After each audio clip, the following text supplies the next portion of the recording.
You're doing tricep pushdowns, close grip bench press, and skull crushers like crazy, but you still can't feel your shirt sleeves. And when you flex your arms, your triceps are missing that classic low hang and instead look just plain flat. And there's a reason for that, and that's usually a misunderstanding of the anatomy of the triceps and also not knowing the best exercises that hit the exact head of the triceps that actually fill in the gap that you're missing right now. So it's my job to make sure that you not only know how to do the right exercises, but you know how to do them the right way. And when we're talking about filling in those shirt sleeves, you gotta target the long head, because this is the head of the triceps that provides the most width, and it's the one responsible for that big gap or flatness that you're seeing right now. So how do you do it? Two different things you need to do. Number one, you need to find exercises that put it in its most shortened position where your arm is gonna finish back behind your body. And then you also have to find exercises that put your shoulder in flexion and your elbow up overhead to put stretch on that long head of the triceps. And that's where we think we're doing it when we do the skull crusher, but we're not. Because if you target the skull, you're finishing and starting from this position here, which is not a position overhead, but rather in front of your body like in a traditional tricep pushdown. What I wanna do and what you need to do is get those arms back behind your head. So now with your shoulders in flexion, with the bending of the elbows, I get a lot more tension directed right at that area that we're trying to fill in, that gap. And again, when I straighten out my elbows, I never allow the arm to drift or travel any further towards the torso. Once you set this angle back behind you, now it's just about opening and closing the elbow joint, keeping that arm pointed backwards the entire time, and that's the way you're gonna turn that exercise into a more effective one for building your triceps. Sticking with the exercises that do a good job of putting your arm overhead, we have another one that a lot of people do, but unfortunately they do it incorrectly. It's the tricep push away. And you'll see this all the time. They'll get in this position here and they'll extend the rope out in front of them. But what's happening is you're extending it far too low, right? Your arm position here is incorrect. You can't have a parallel arm position to the floor, because the more parallel you keep your arm here, the more parallel it will become to the rope in the finished position. And that's not a good recipe if you want more tension in the triceps. You want more perpendicularity. So the way to do that is to get your arms to a higher position on the finish. The other thing is people don't use enough weight on this exercise. And there's a simple cheat that you can actually add that allows you to use more weight and also still get into that proper finish position. And we call this a step through push away. Now I want you to get away from the stack. In other words, disengage the stack by stepping away. From here with that back leg, I'm gonna use that to my advantage. I'm gonna step into it and then step through and push, coming actually towards you, right? I'm stepping towards you and driving the weight out at the same time. Again, keeping that arm position high and not low. With us in this high position, we're gonna get much more tension on the triceps. What's nice is on the rebound here, I get a good stretch with this overhead arm positioning on the triceps. You can actually elaborate that by letting your elbows drift high and then drive forward and step through and push. Back and up, just like that. Now I'm finishing nice and high again, but you can see I can use a little bit of body English and momentum to almost cheat this the same way I would with a cheat curl, right? You're using some momentum and now I gotta control the eccentric on that good stretch on the way back. But again, we're finishing with a more perpendicular positioning of the rope to my forearm. A much better exercise, and again, one I can load up heavier to get more benefit from it. Next is an exercise that I know you've seen it, you've likely done it, and you probably have done it wrong. And we're talking about the popular dumbbell overhead extension or power bomb. And you'll see this exercise where you extend the dumbbell up overhead like this and lower it down to get a good stretch on the triceps. Once again, getting into that overhead stretch position. The problem is the position of your elbows here. A lot of us, maybe either due to immobility of our shoulders or just simply shoulder pain, will find that our elbows will drift out to the sides. What happens is when they drift, you take a lot of the tension away from the triceps because you're limiting the range of motion. Where your elbows are out wide, this is about the range of motion you get at your elbows. When they come out in front of you, you get much more flexion and extension range of motion, which is gonna put more tension overall into the triceps and make it a better builder.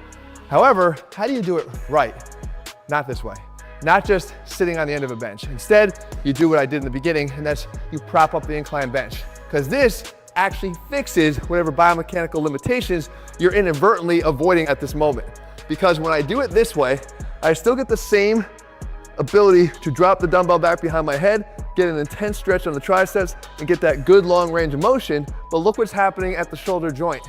I don't have to have as much flexion mobility because my arms are actually a little bit more out in front of my body relative to this position here. They're basically like this as opposed to having to be back here like that. And that little bit of flexion difference is the difference between being able to do this properly with the elbows forward or not with the elbows drifting. So doing it this way, you drop that dumbbell down, good stretch back here, extend up, and again, just like the first exercise, a little bit back behind you.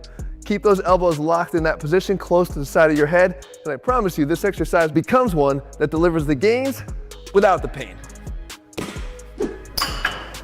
The fourth exercise actually introduces a mistake that's more prevalent now than maybe ever before, and it's forgetting to then do the other exercises, the one that actually placed the triceps in that more fully shortened position, because there's still a lot of benefits to be had there. And for this, I actually use an exercise I call the Wolverine pull down. So we can't forget the fact that given the fact that the tricep extends the arm back behind the body, it actually does have functions as a pull muscle, but it also, of course, extends the elbow, so it's sort of a pull push.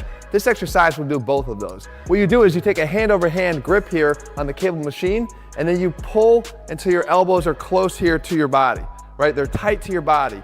After you pull, you extend the backs of your hands as far back behind you as possible. And again, we know if we can get the arm back behind us, shoulder into extension, we can really hit that long head. And again, with good full triceps extension, elbow extension. We come up, little bit of recoil, and then pull and push. Pull, push. One of the best contractions you'll get. And again, not just hitting the triceps. If you look at me do this exercise with the shirt off, you can see it's hitting all the muscles on the back side. Literally the glutes are even working to try to stabilize the lower body, but this exercise hits those triceps in that fully shortened position, and because of that, it becomes an exercise you don't want to skip because others are telling you the only thing that matters is the stretch position. They both matter if you want to fully develop the tricep.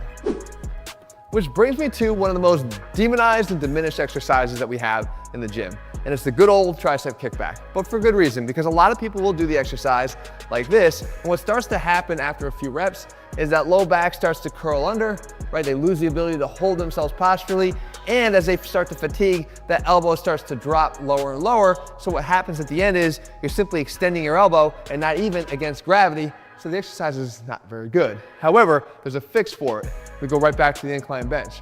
With that same incline set up, you position yourself face down. And this does a few things that magically make this exercise much more effective for you. Number one, it gives me a counter force, right? I could push down into the bench to drive the dumbbells up more effectively the same way that if I was doing a bench press, I'm pushing down into the bench to be able to drive the dumbbells away from me.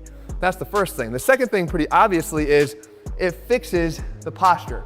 You're never gonna have to worry again about the low back fatiguing and tearing apart the mechanics of the exercise. You're gonna be perfectly situated here, face down. The third thing is it allows me to perform a drag on the exercise that ensures that I'm getting my elbow far back into extension so I can maximize the contraction on that long head. So what does it look like? I want you to take your dumbbells and let them hang straight down underneath you, and then drag your elbows close to your sides and as far back as you possibly can, just to your waistline. From here, now you extend back as far as you can with the dumbbells. You'll feel an intense contraction on the tricep long head. Come right back down and do it again. What this is doing is, again, ensuring that I'm getting the right starting position on every rep, no matter how fatigued I get. There's no such thing as sagging elbows if every single repetition requires that I drag them back as far as possible to set the stage for the rest of the repetition. When you do this, you'll find that even with light weights here, you get that all intense contraction you're probably missing right now, especially if you're avoiding those contraction-based exercises and at the same time, most effectively hitting the tricep long head. Look, there's nothing more impressive than a low-hanging tricep to complement a baseball bicep, and now you know exactly the right exercises to do, and more importantly, how to do them. If you're looking for a full tricep workout, you can check out the perfect tricep workout here. If you want to know how to do incline curls the right way, you can find out how to build your biceps with this video here. Full program's available over at ATHLEAN-X.com. If you haven't done so, click subscribe and turn on notifications so you never miss a video when we put one out. All right, guys, see you soon.